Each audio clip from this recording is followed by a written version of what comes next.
இரவு நேரத்துல நம்ம உறங்கும் போது உத்தரபோதி முத்திரை அப்படிங்கிற முத்திரையை நாம இப்படி பிடிக்க போறோம்.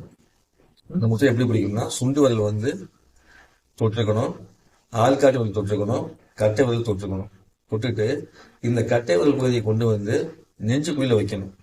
நெஞ்சுக்குள்ள வச்சோம்னா சுண்டு விரல் போய் தொப்புள்ள போய் போடும்.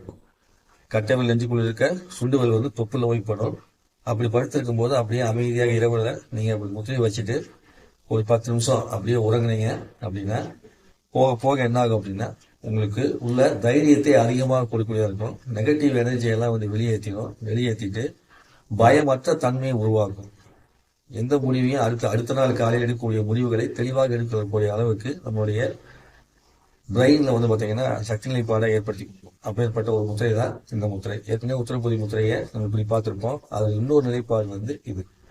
ஒருவருக்கு பயம் எல்லாம் ரொம்ப பயப்படுறாங்க, இன்னும் முடிவு எடுக்க முடியாம தடுமாறுறாங்க அப்படின்னா இந்த முத்திரையை வந்து நீங்க இரவுல வச்சுட்டு படுக்கும் போது பயமற்ற தன்மை இருக்கும். பகல நீங்க வைக்கும் போது இப்படி வச்சுக்கலாம். ஸோ நெஞ்சுக்குள்ள வந்து கட்டை விரல் இருக்கணும், சுண்டு விரல் வந்து தொப்புள் பகுதி தொட்டமா இருக்கணும். எல்லாருக்குமே அது இயல்பா வரும். மனமாக கேட்டுக்கிறேன்.